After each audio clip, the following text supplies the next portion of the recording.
Tapi korang tahu tak sebenarnya Indonesia ni satu negara ekonomi yang sangat besar dan sekarang ni tengah on the right track untuk menjadi sebuah negara yang maju. Assalamualaikum semuanya, selamat kembali ke channel ini. Pada kalian semua yang sentiasa bantu support dukung us juga channel ini, jutaan terima kasih saya ucapkan. Pada kalian yang baru yang masih belum gabung, ayolah bantu dengan tekan butang subscribe. Kerana subscribe itu kan gratis aja geng. Okeylah, seperti biasanya sebelum us mula, us ingin mendoakan buat sesiapa saja yang menonton video ini, yang tengok video us ni, agar dikurniakan limpah rezeki yang luar biasa, tidak akan pernah putus-putusnya, dipermudahkan segala urusan, dimakbulkan setiap impian dan doa, dan buat saudara-saudara kita di Palestina, semoga sentiasa dalam rahmat ilahi dan dalam lindungan Allah Subhanahu Wa Taala selamanya insya-Allah. Amin amin ya rabbal alamin. Okey, hari ini saya nak react lagi satu video daripada channel ML Studio. Okey, jangan lupa juga untuk bantu subscribe channel ini, tanda dukungan kita. Okey, kali ini kita akan melihat 4 bukti Indonesia bakal jadi superpower Asia. Ini daripada segi politiknya ya. Okey, ingin mengetahui apakah alasan ataupun 4 bukti itu? Yuk, ikut us react. Yuk. Okey, dah siap semuanya. Yuk, kita mula. Bismillah. Selalu bila orang cakap pasal Indonesia kan, orang terbayangkan buru-buru kat pusat pembinaan, bibik kita, tukang masak dekat mamak kan. Tapi korang tahu tak sebenarnya Indonesia ni satu negara ekonomi yang sangat besar dan sekarang ni tengah on the right track untuk menjadi sebuah negara yang maju. In fact, aku takkan terkejut dan aku somehow terpaksa cakap berani jamin dia akan mengatasi negara kita. So, kenapa Indonesia ni pada aku is such a promising punya tempat? Pertama, kau tak boleh deny dia ada market.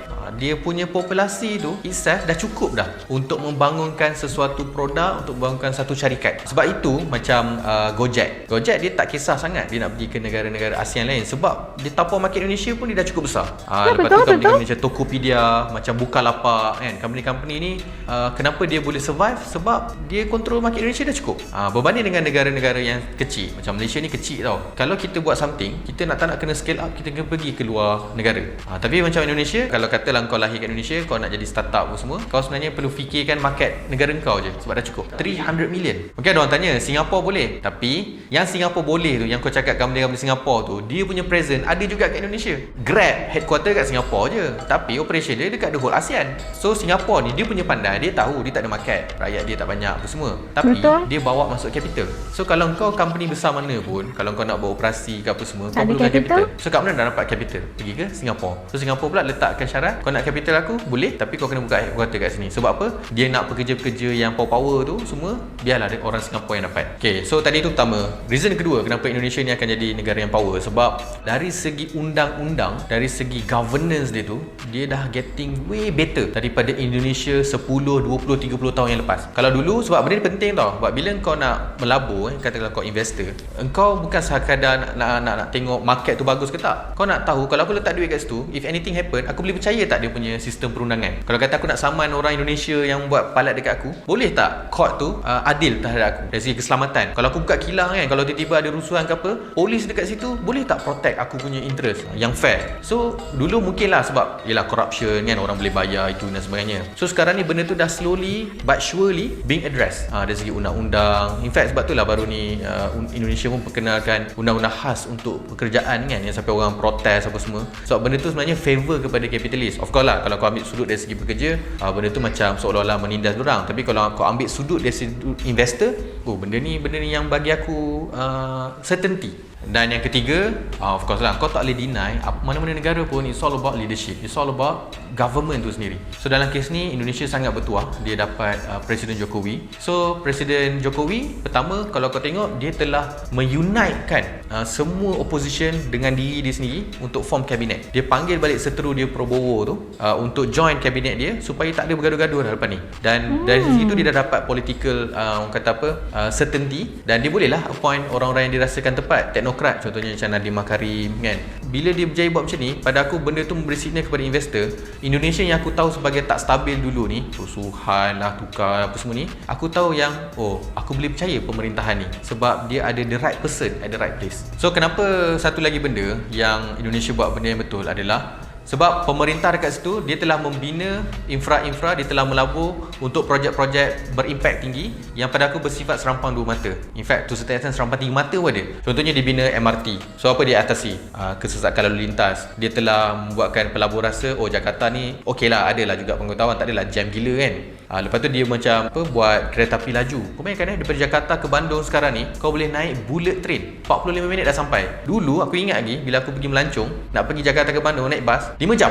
Dengan macetnya, dengan tak selesanya. So kau bayangkan tak kalau orang ataupun pelabur datang nak buka kilang, katalah nak buat Jakarta ke Bandung kan. Now bila dah ada this kind of infra, aku rasa benda ni appealing lah. Tu tak campur lagi dia nak pindahkan ibu negara dia dekat Kalimantan. So macam contoh airport pun dibesarkan. Sebab dia tahu benda-benda ni semua bukan saja rakyat suka ataupun rakyat boleh enjoy, tapi pelabur asing pun suka juga benda-benda ni. So dari segi the way diorang spend duit diorang tu, dia akan pergi kepada benda-benda yang boleh create multiplier effect. Banyak kesan-kesan sampingan ataupun kesan berganda. Dia bukan sekadar buat ni dapat satu benda. Tak, dia akan buat rakyat dapat, pelabur suka, politically pun popular kan. So benda-benda ni lah yang Indonesia bagus lah. Pengajaran dekat sini, janganlah kita pandang rendah dekat Indonesia dengan panggil Noah Indul, Mak Indul dan sebagainya. Walaupun kita mungkin sekarang bola kita menang dengan orang, tapi aku rasa dari segi ekonomi, kalau kita tak buat something, kita akan kalah. Dan kita pun dah mula kalah dah pun. Amazon, Google, Facebook, semua, Tesla semua pergi kat sana. Kenapa tak pergi kat kita? Kan kita tak ada pun benda-benda tu. Think about it. Nah, itu tadi 4 bukti Indonesia bakal jadi super power Asia. Dan ya, ada memang betul fakta-fakta yang telah dinyatakan tadi. Dan kita lihat bagaimana sebenarnya Indonesia sedang berusaha dengan sangat gigih untuk mengejar status negara maju. Dan kita lihat sendiri bagaimana bedanya Indonesia dari dulu dengan yang sekarang ini ya, di bawah pemerintahan Presiden Pak Jokowi. Luar biasa banget kita melihat bagaimana kemajuan dan pengukuhan ekonomi yang dibuat oleh pemerintahan sekarang ini membuatkan Indonesia itu ekonominya melonjak dengan begitu banyak sekali ya.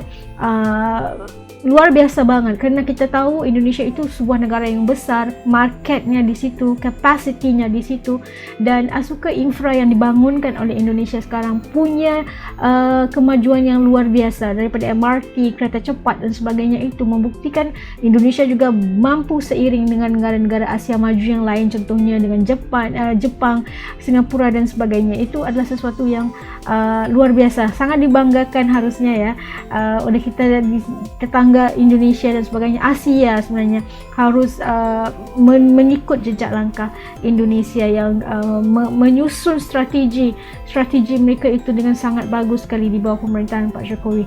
Dan daripada negara membangun menuju ke negara maju itu bukan sesuatu yang mudah, dan sekarang telah nampak betapa banyak hasil yang telah pun kita dapat nampak hari ini. Bagaimana Indonesia telah menarik ramai sekali pelabur-pelabur untuk datang dan melabur di negara Indonesia. Masya Allah, luar biasa banget. Kita doakan agar Indonesia menjadi superpower bukan hanya di Asia, dunia, mengambil alih kuasa barat gitu kan. Dan kita melihat bagaimana kemajuan ini memberikan tanda positif yang sangat baik sekali buat negara-negara Asia, bukan hanya Indonesia, seluruh Asia, membuktikan bahawa Asia ini bukan kaleng-kaleng. Okey.